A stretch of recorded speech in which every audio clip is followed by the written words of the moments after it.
The United States of America and the country of Japan have a long-standing history of cultural diffusion when it comes to menswear and men's fashion, but nothing speaks higher volumes about this than what is known to be the Sukajan, or the souvenir jacket, which arguably to me is the pinnacle of these two countries coming together and combining their cultures, combining their history, as well as their ideas to be able to manufacture something that is so beautiful and facilitates a bit more of an emotional connection, a little bit of a deeper meaning when it comes to the garment that you're wearing. The Sukajan, or also known as the Souvenir Jacket, is an American baseball style jacket that is constructed with Japanese hand embroideries as well as traditional Japanese designs, although that did change over time, but traditionally it was Japanese designs, as well as most renowned and most notably an acetate, very silky, very shiny fabric. And the Souvenir Jacket, while it has evolved over time, at its core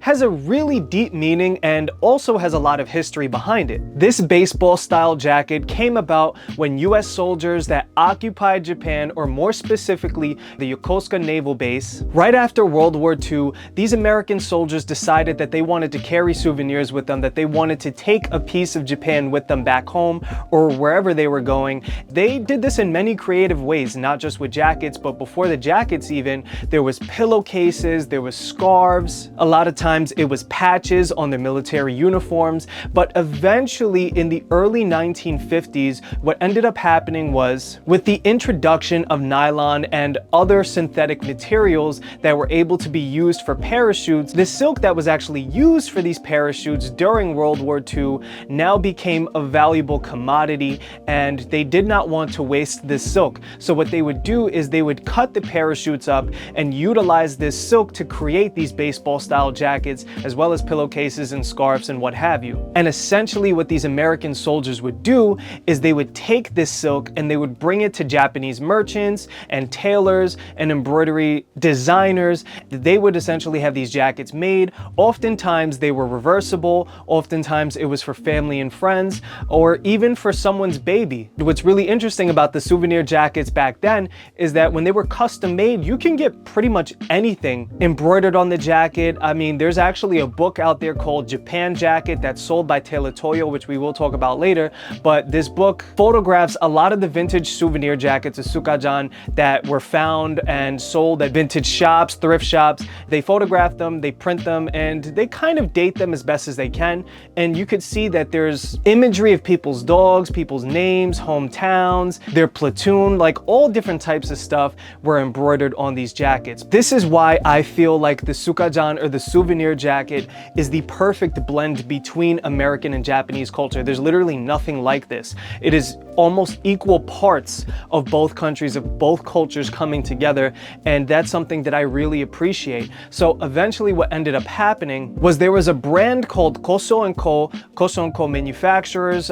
They went by a couple of different names from what I understand, but primarily it was Kosho Co, and this was a brand that not just Sukajan, but from what I understand, they also sold other military goods, but they did happen to manufacture Sukajan that were available at souvenir stands or souvenir shops that lined the streets of Yokosuka, most notably the very famous and renowned Dobuita Street. And Dobuita Street, even to this day, still has quite a few Sukajan shops. Granted, there's not as many as there once were, but there is still quite a few, and I am going to showcase my own personal trip to Yokosuka, or Dobuita I should say, in my Japanese fashion documentary that's going to be coming out hopefully next month. Big shout out to Bezad and Lisa over at One the Looper for accompanying me to Dobuita. It was all of our first times and it was absolutely incredible, and I had so much fun. But Dobuita Street back then was known very well for having these kind of post exchanges where you could purchase these jackets for someone else or for yourself, and they were ready to wear. Kosho Co essentially made the first ready to wear Sukajan that was readily available with these Japanese embroideries, and oftentimes they were reversible. This was when acetate was starting to be used as opposed to the raw silk that was used for the parachutes, because silk can get pretty fragile when wet, and it also would fray over time and things like that. Acetate is just a little bit stronger from what I understand, and it's also a little bit easier to clean. I have spot cleaned my Sukajan before, and they come out basically brand new.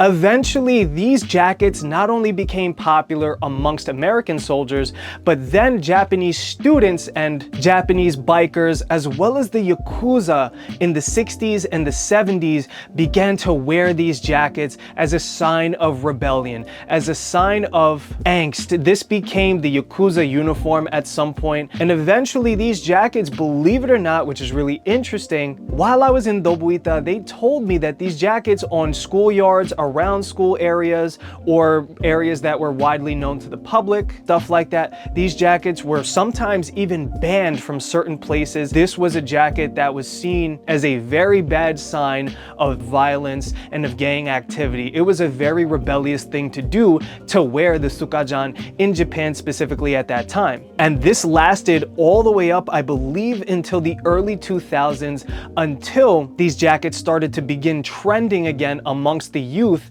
And over time, that stigma, as the Yakuza activity started to die down, these jackets started to become publicly acceptable again. I could definitely attest to the fact that these jackets are pretty popular in Japan now, because while I was over there, I saw a lot of Sukajan being worn. Even in the countryside, when I went to Kojima or Okayama, granted these are fashion cities, but I saw quite a few Sukajan in my time while I was over there. Now the Sukajan is one of the most popular and widely known Japanese fashion articles or fashion garments, and it's something that I particularly love. I mean, you've seen it in movies, you've seen it even in video games, like Shenmue literally has a Dobuita Street area in the game where you can see a few Sukajan jacket shops, and even the main character wears a Sukajan himself. So yeah guys, as you can see, the Sukajan or the souvenir jacket is literally packed to the brim with fashion history, and so much occurred with it. But if we go all the way back to 1965, when Toyo Enterprise opened up in Tokyo, eventually Toyo Enterprise merged with Kosho Co. I'm not exactly sure what the agreement was, but eventually Kosho Co. was kind of, or at least the name, was phased out, and the division in which Kosho Co. manufactured ready-to-wear Sukajan was eventually renamed Tailor Toyo. Not just that, but they also have their own Kosho Co. line. It's a very limited line, but essentially these jackets are made to the T of how these Japanese made jackets were done all the way back then, and they come fully kitted out, even with the Kosho Co. label on the inside of the pocket, and this very distinct pocket bag that I find is in every single Kosho Co. jacket. I'm not entirely sure what the significance of that is, at least yet. If I do find out, I'll let you guys know, or if you know, put it in the comments. But the Kosho Co. name is still alive from Tailor Toyo. They release 1 or 2 of these every season, if I'm not mistaken, and this is more of their premium line. So the regular Tailor Toyo jackets, believe it or not, are hand embroidered in Japan with their fabrics, and then I believe they're sent over to China to be constructed for some reason. I'm not entirely sure why they do that, but the Kosho Co. jackets are made entirely in Japan, and instead of the ribbing, which on the Tailor Toyos is made of acrylic and cotton or acrylic and wool sometimes, the Kosho Co's are made with 100% wool, at least usually. With that though, I still love the Tailor Toyos. Just because something is made in China does not mean that it's bad, and I exclusively only own Tailor Toyos, and I've been very lucky that I've been able to partner with some brands and some shops who have been able to help me out in acquiring these Tailor Toyos to show them to you today. I love Tailor Toyo's jackets, I love the Sukajans, and I really appreciate the fact that they're reversible, because it's like you're buying 2 jackets in one. They're just so gorgeous, they're beautiful, they feel amazing, especially the acetate ones. So with that, there are 3 different types of Sukajan, at least to my knowledge, that you can get, one of which being the double acetate side unquilted jackets, which are also again reversible reversible, but these are jackets that are basically summer weight jackets. They're super light, they're super airy. Both sides are constructed with rayon threads for the embroidery and acetate fabric, and there is absolutely no quilting. So it's super light, it's super drapey, and I wear these oftentimes in the summer. You can also get a double acetate sided quilted jacket, which I believe is a new thing. I'm actually wearing mine today, where both sides again are acetate fabric, same thing with the rayon embroidery, but they are quilted and you can actually see the quilting sewn down on one side. These personally are my favorites just because I love the sheen of the acetate, and I also appreciate that the quilting and the stitching that you get with the quilting helps keep the embroidery in place, because these are pretty delicate jackets, and I find that the quilting just helps keep the jacket together a little better, because sometimes these embroideries can come out. That's normal, you know, if you have a little thread, just make sure you don't pull it. But then lastly, you also have the velveteen jacket with the quilting on the inside. Again, velveteen on one side and acetate on the other. And this is your winter weight reversible jacket, your Sukajan that you could wear in basically the coldest of cold temperatures. You could layer it, and I also have these, and this is a really nice jacket. I got this one from Hinoya. Big shout out to Hinoya for hooking me up with this jacket. This is a Hinoya exclusive collaboration with Tailor Toyo. I don't believe this is available anymore, but Hinoya is, to me, the best place to get Sukajan, whether you're in the United States or whether you're elsewhere around the world. It's just the easiest place to stay up to date with the Sukajans that are coming out, because they release sporadically throughout each season with their new collections, and Hinoya seemingly carries basically every single one of them that comes out, just at different times. And they're also probably the only place where you can get the Kosho Co limited edition jackets from Tailor Toyo. I'm not sure if there are any other sites in the US that sell Tailor Toyos. I know Blue and Green was selling them at one point, but as far as I'm concerned right now,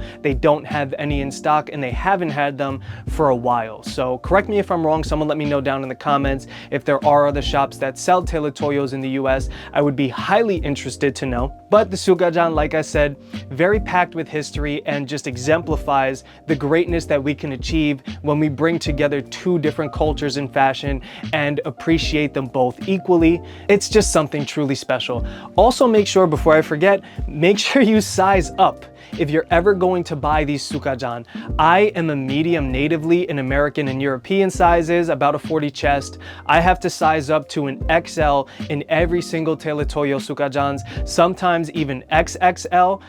These jackets run super small, so make sure you size up. It's very important. Always check your measurements for anything. But anyways, guys, thank you so much for watching the video. This is something that I've wanted to do for such a long time. I've wanted to make a Tailor Toyo video for literally years now, and after having visited Dobuita and being able to partner with select shops that help support the channel, to be able to bring you all of this Sukajan content is just super incredible. I wanted to make sure that I did it right, and I finally feel like I'm able to deliver that to you guys. And with that, like I said, my Japanese men's fashion and raw denim documentary is coming out hopefully next month. It's basically almost done, and we do take a tour of Dobuita and some of the select Dobuita Sukajan shops that are there that line Dobuita. And if you can make it to Dobuita yourself and get yourself a Sukajan, definitely treat yourself to it. It's about 45 minutes or maybe an hour away from Tokyo, depending on where you're at, but you can access it easily by the metro,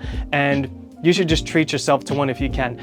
Definitely, if you appreciate fashion, history, and if you're a menswear aficionado, check out Dobuita Street and stay tuned for my Japanese men's fashion documentary. I really appreciate you guys, and if you can't make it to Dobuita, like I said, check out Hinoya, and I'm super excited for you guys to watch the documentary. I might do a live premiere. I'm not exactly sure how I want to do the rollout yet, but I would love to watch it with you guys. I'm still trying to figure that part out, but first things first, I have to finally get it done. I appreciate it. Stay tuned. Much love to you guys. As always, thank you so much for watching the channel. None of this would be possible without you. With that being said, thank you guys again, and I'll see you next week.